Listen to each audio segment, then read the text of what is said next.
अस्सलाम वालेकुम फ्रेंड्स। आज का व्लॉग हमारा शुरू हो रहा है घर से बाहर। उसकी रीज़न ये है कि अम्मी की तबीयत सेट नहीं थी, उनको लेकर गई थी डॉक्टर के पास। तो सोचा कि अभी से ही व्लॉग शुरू कर लें, क्योंकि नाश्ता तो हमने किया हुआ ही नहीं था, तो क्या ही क्लिप शूट करना था। अब बज रहे हैं दोपहर के तकरीबन 2 से ढाई और हम लोग सुबह 7 बजे के घर से निकले हुए हैं। और हमने कहा कि जल्दी से अपना काम कर लें, लाइंस बहुत ज़्यादा होती हैं, चेकअप में, टेस्ट में, ट्रीटमेंट में बहुत ज़्यादा टाइम लग जाता है। बस फिर वहाँ से जब वापसी आए तो इतनी ज़्यादा भूख लगी हुई थी। जल्दी जल्दी भूख में बस यही बन सकता है, हाथ के हाथ ही बर्तन धुलते जा रहे थे और हाथ के हाथ ही मैक्रोनियाँ बनती जा रही थी। बस जो चीज़ें घर में मौजूद थी ना, सामान, उसी से ही मैंने कहा इनको बना लेते हैं। और अभी तो भूख से जान जा रही है। गोश्त था, सब्जियां थी, टमाटर थे, जो भी चीज़ अवेलेबल थी ना आज घर में, उन सारी चीज़ों को मैंने डाला इसमें और पकाना स्टार्ट कर लिया। और साथ में मैक्रोनी बॉयल हो रही हैं। बहुत ज़्यादा थक जाता है इंसान, थोड़ा से टाइम के लिए घर से बाहर जाओ पर हालत ऐसी हो जाती है कि क्या ही कहने। और ऊपर से अगर हम बस का सफ़र कर रहे हो तो समझें कि बस आपका तो कोई परेशानी हाल ही नहीं है। यहाँ पर दूध भी बॉयल कर लिया है। बस अब ये समझे हमारा दोपहर का भी है और सुबह का नाश्ता भी यही है। जिस दिन हॉस्पिटल जाना हो नाश्ता करने का टाइम ही नहीं मिलता। और दूसरी बात कि डर के मारे भी नहीं खाया जाता, क्योंकि फिर रास्ते में तबीयत बहुत ज़्यादा ख़राब होती है। अभी 3 प्लेटों में डाला है कि मान भी आ गया तो अभी हम लोग खा लें। मान के साथ बाइक पे नहीं जा सकते क्योंकि हम पूरे ही आते। तो मैक्रोनियाँ खाने के बाद कोल्ड ड्रिंक ना हो ऐसा पॉसिबल नहीं होता। और ये अम्मी के लिए लेकर आ रही थी, अपने लिए नहीं भाई। बस फिर उसके बाद मैं दोबारा से किचन में आ गई क्योंकि टाइम ज़्यादा हो जाता, फिर लाइट चली जाती, तो मैंने सोचा पालक ही पका ले। ये पालक इतनी कोई तीखी है ना, बहुत, जब काट रहे थे ना तभी पता चल रहा था बहुत तीखी। अम्मी ने कहा तुम मेरे तरीके से बनाना, इतनी अच्छी और मज़े की बन जाएगी। तो मैंने कहा ठीक है, आज आपके तरीके की बना कर देखते हैं। यहाँ पर मैंने पालक को अच्छी तरीके से धो लिया। धोने के बाद इसके नीचे ही एक बर्तन रख दिया जिसमें पानी जमा होता रहे। और अब इसके बाद मैं इसको अच्छी तरीके से छान लूँगी कि जो भी रेत मट्टी वगैरह है वो सारी इसमें से निकल जाए और साफ़ सुथरी सी धुल जाए। अब इसके ऊपर मैं हल्दी छिड़क कर रखूँगी, काफ़ी सारी, तकरीबन दो चम्मच तक छिड़क कर रखूँगी और पानी में ही डिप रहेगी। तब तक मैं इसका सारा मसाला वगैरह बना लूँगी, तो ये काफ़ी अच्छी रहती है और पानी में भीगी ही रहेगी इतनी सी देर। और इसको मिक्स कर लूँ मैं अच्छी तरीके से ताकि सारी पालक में हल्दी मिक्स हो जाए। इससे क्या होता है, इसका तीखापन ख़त्म हो जाता है और पालक बिल्कुल अच्छी और मज़े की सॉफ्ट सॉफ्ट से बनने लग जाती है। आप लोग बताइएगा आप लोग कौन सा मेथड यूज़ करते हैं। उसके बाद एक ही प्याज लिया है मैंने बड़ा सा और उसको ही नॉर्मल साइज़ में चॉप कर कर और उससे कुकिंग स्टार्ट कर ली है अपनी।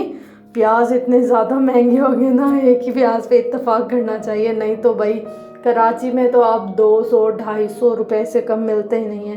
साथ में अदरक लहसुन भी कूट लिया है मैंने कि पेस्ट जो बना होता है फ्रिज में वो ख़त्म हो गया था अब, तो इसलिए मैंने कहा फ्रेश ही बना लेते हैं। चलें साथ साथ ही खाना बनाते जाते हैं। और सुनाएं आप लोग भाई, क्या हाल चाल हैं, तबीयतें शबीयतें कैसी हैं आप सबकी। और कढ़ाई मसाला तो हम सबका फेवरेट होता है, इसके बगैर तो खाना हज़म ही नहीं होता हमें। कुछ खाने ऐसे होते हैं जिनमें कढ़ाई मसाला बहुत अच्छा लगता है, और जैसे पालक हो गई है, इस टाइप की चीज़ों में मैं ज़रूर ऐड करती हूँ। इतनी सारी पालक डाली थी और ये देखिए ज़रा हालत क्या हो गई, सारी बैठ गई है नीचे। दिखने में लगता है कि बहुत ज़्यादा है लेकिन पक कर सुकड़ जाती है ये। अच्छा, पालक में ना मैंने मक्खन, मलाई, दूध, दही शामिल किया, पानी शामिल नहीं किया। आप लोगों को भी अगर कभी तीखी पालक लगे तो इसमें दही और दूध शामिल करें। उसके बाद हो गया था शाम का टाइम, तो जी हमने पी ली है चाय और साथ में ही दूध सारा ख़त्म कर दिया मैंने अपनी चाय बना के। अब मुझे डांट पड़ेगी कि यार ये दूध तो किसी के बच्चे के लिए आया था और तुमने पी लिया। और ये बच्चा यहाँ पर तशरीफ आवा। क्या हुआ? कोल्ड ड्रिंक पीनी है काका? ये लो कोल्ड ड्रिंक। हाँ करो, हाँ करो, मुंह पर करो। हाँ क्या हुआ?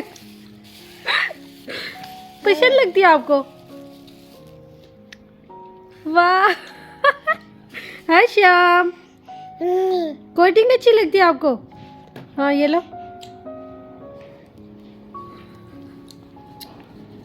पेप्सी और लेस का तो समझो जन्म जन्म का ताल्लुक़ है और रिश्ता है। यहाँ पर मैं लेस खोलने की कोशिश कर रही थी ताकि अच्छे तरीके से ठा हो सके और ठा मेरे बिस्तर पर ही हो गया। और ये आपके साथ जो तरीका शेयर करें, अब तो मौसम खैर काफ़ी चेंज हो गया है, लेकिन ये हमारी है हेयर ड्रायर और इसको मैं किसी और मकसद के लिए इस्तेमाल करती हूँ। मतलब कराची में तो इतनी सर्दी होती नहीं है, लोग हीटर वगैरह इस्तेमाल ही नहीं करते, लेकिन मेरे पाँव बहुत ज़्यादा ठंडे हो जाते हैं, मुझे बहुत ज़्यादा पाँव में सर्दी लगती है। उसके लिए मैं क्या करती हूँ कि हेयर ड्रायर से अपने पाँव को जल्दी जल्दी गर्म कर लेती हूँ, बिस्तर को गर्म कर लेती हूँ, क्योंकि एक दफ़ा पाँव गर्म हो जाए ना सुकून की नींद आ जाती है। और मेरे तो पूरी रात पाँव गर्म ही नहीं होते, ठंडे रहते हैं। पता नहीं क्यों घर में किसी को इतनी ज़्यादा सर्दी नहीं लगती, पर जितनी मुझे सर्दी लगती है। अब देखिए अच्छे तरीके से मैं हेयर ड्रायर से अपने दोनों पाँव और टांगे गर्म कर लूँगी। उसके बाद मैं बिस्तर में घुसकर सो जाऊँगी तो इतनी कोई सुकून की मज़े वाली नींद आती है ना, मतलब हीटर लेने की तो हमें ज़रूरत ही नहीं। और वैसे यहाँ इतनी ज़्यादा सर्दी होती भी नहीं है, बस ऐसे ही गुजारा हो जाता है नॉर्मल कपड़ों में भी। लेकिन बस पाँव के लिए ये बेस्ट तरीका है। अगर आप भी कहीं जाएं और आपको हीटर वगैरह ना मिले तो अपना हेयर ड्रायर सर्दियों में साथ में लाजमी रखिएगा, बहुत ज़्यादा बेनिफिट होने वाले। ना सिर्फ बाल खुश्क करने के लिए, बल्कि मैं कहती हूँ इंसान बहुत ज़्यादा फ्रेश फील करता है। मुझे पूरी पूरी रात नींद नहीं आती थी सिर्फ इसलिए कि मेरे पाँव ठंडे रहते थे, पाँव गर्म नहीं होते थे। जब से मैंने ये वाली ट्रिक आजमाई ना, बिलीव मी इतनी कोई सुकून की और मज़े वाली नींद आती है ना, मुझे तो सुबह जाके होश आता है अच्छा रात ख़त्म हो गई है, हालांकि इतनी बड़ी रात है। यहाँ से शुरू हो गया नेक्स्ट डे, दो दिन का एक साथ व्लॉग डालती जा रही हूँ क्योंकि टाइम नहीं मैनेज हो रहा मुझसे, इसलिए। चले जी जनाब, यहाँ पर बन रही है हमारी यखनी। यखनी की शक्ल है कुछ इस तरीके से। और अब हम यहाँ पर घी निकाल लेते हैं। यहाँ पर सारा प्रोसेसिंग हो रही है घी निकालने की। ये मलाई वगैरह मैंने सब जमा कर रखी हुई थी जब मेहमान थे यहाँ पर, तब से। अब बस हम इसमें से घी निकालते हैं। ये सारा फुल हो गया था तो इसमें मैंने डालना स्टार्ट कर दी थी।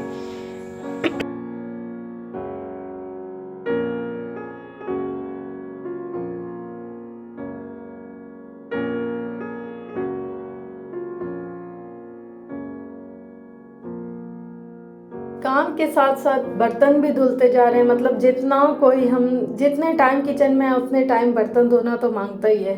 अच्छा, अब इसमें ना मैंने आंच बहुत लो रखी है, मीडियम भी नहीं रखी, क्योंकि जब ये पकने लगता है ना एंड के प्रोसेस में जलने लग जाता है तो साथ ठहरना पड़ता है, आराम से इसको पकाना पड़ता है। एक कुकर रह गया, ये भी धो लेती हूँ फटाफट से, और साथ में यखनी भी बन जाएगी तो काम थोड़ा सा और ज़्यादा सिमट जाएगा और जल्दी जल्दी से हो जाएगा। शुक्र है किचन साफ़ हो गया, इसकी मुझे बहुत ज़्यादा खुशी होती है। मैं कहती हूँ किचन साफ़ हो जाए और बस ये यखनी भी पकती रहेगी।